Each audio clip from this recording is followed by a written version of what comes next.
Oh boy, that was tough to watch, man. Congrats to Josh Taylor. He's the winner of the Ali Trophy, the World Boxing Super Series champion. Uh, Now unified at 140. He has, I think that's the WBC interim that Prograis had, unless they changed to the diamond. I don't know, but I think that's the interim belt he has. He has what the IBF and the WBA. Hopefully, Top Rank will make the undisputed fight with Ramirez. It'll be a big fight. Um, I'm a Louisiana guy. Regis Prograis is a Louisiana guy. New Orleans is 3 hours from me. So not only am I American along with Prograis, but I'm a Louisiana guy like Prograis. You know, he's kind of like he's a home state, hometown type guy for me, right? But you guys know that I tell it like it is and how I see it, man. Man, Regis got his ass kicked, man. Regis got his ass kicked. I had money on Regis, not big money. I had a little small parlay going, small money tonight. Um, I believe that Regis' power was going to be too much for Taylor.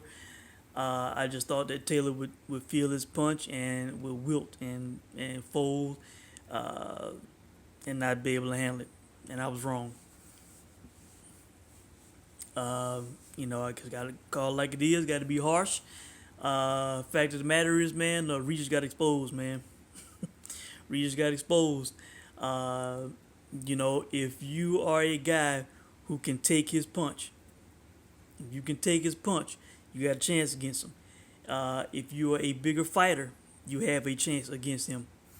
If you can fight with him on the inside, you have a chance against Regis Prograis. You know, with Regis being on the road in this fight, basically being right there by Scotland. I mean, guy had a hometown, basically had a home crowd advantage, right? They in the UK. He has to do way more than what he did in this fight to win this fight. To get a decision, he had to clearly outwork, outbox, multiple knockdowns. He had to do a lot to win this fight, and he didn't. So I'm not bitter about a decision at all. I didn't even have the fight close.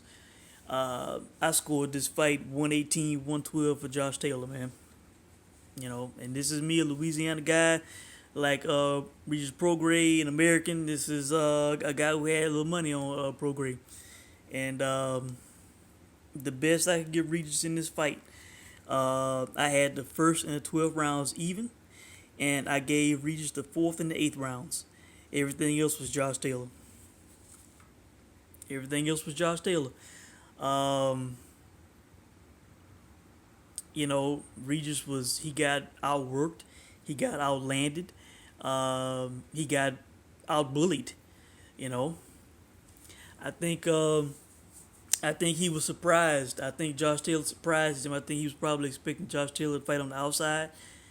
Stick and move, not want to feel his power, feel his punch, and credit to Josh Taylor. He took the fight to Regis, man.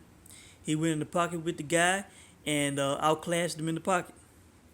Took his shots and outworked him and outlanded him in the pocket. Bottom line. Regis had to be, in my opinion, he needed to be aggressive in this fight. He needed to go for the knockout in this fight.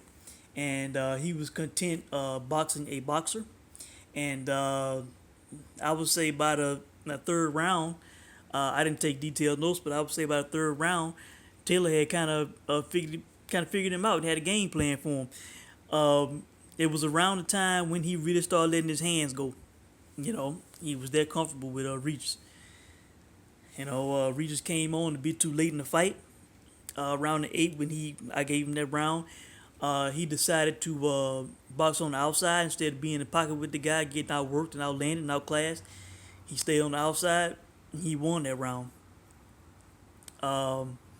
And then, I think it was that round, but if not that round, it was a round where he landed a flush shot toward the end of the round on Josh Taylor.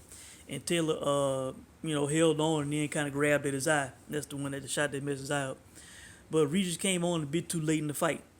You know, he came on a bit too late in the fight. He was having success too late in the fight. Um, you know, I was about to give him the 12th round, but he, you know, Taylor had good work in that round, and you know, came back and evened it up in my opinion. But you know, Regis, like I said, I think he started too late. Maybe he should have worked more stick and move, um, and then mixed in some, you know, some aggression.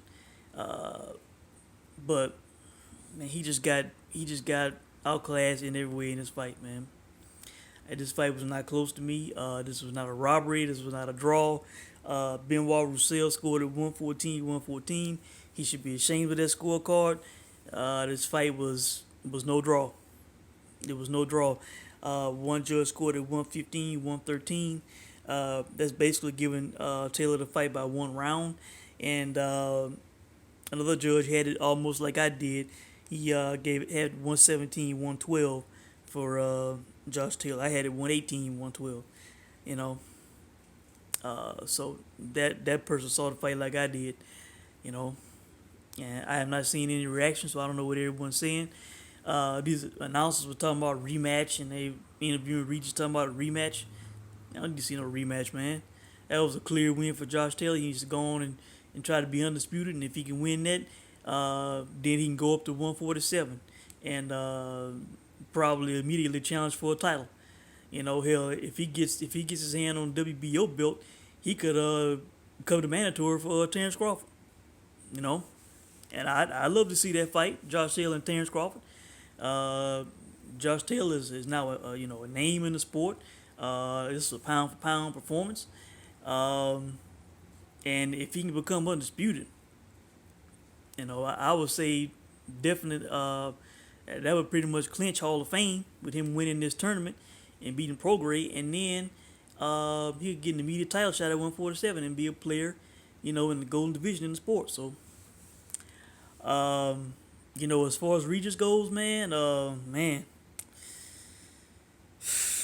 you know, if he having problems with Josh Taylor at 140, you know, a bigger 140 pounder, you know, what is he gonna do with bigger welterweights, man? With with a Ugas and you know, I thought he would give Errol Spence problems. You know, if I mean, maybe he could, you know, but I mean, I don't know, man. If you know, if he's having these kind of problems at 140 with Josh Taylor, I think big guys at 147 it'd be too much for Regis, man. They can take his punch better.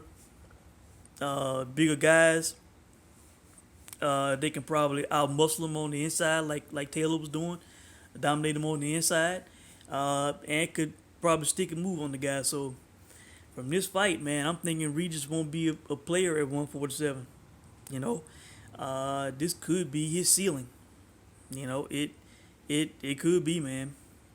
This could be his ceiling. I hate to say it, but you know, I mean, he might have to try to stay at 140 for most of his career, the remainder of his career. You know, if he's having problems with Josh Taylor at 140, them big guys at 47, man, I don't think it'll go well for Regis. You know, so you know, really, I think that's it, guys. I don't think I'm missing anything, but that was a clear dominant win in my eyes for Josh Taylor. It was not close. And like I said, Regis, you know, he's an American like me. He's a Louisiana guy like me. He grew up 3 hours from me. You know, I had money on the guy. He lost his fight, you know, clearly, fair and square by a wide margin. So I think that's it, guys. You guys can let me know what you think about the fight. And if I miss anything, I'll leave a comment in the comment section. And I will check in with you guys soon. Thanks for watching.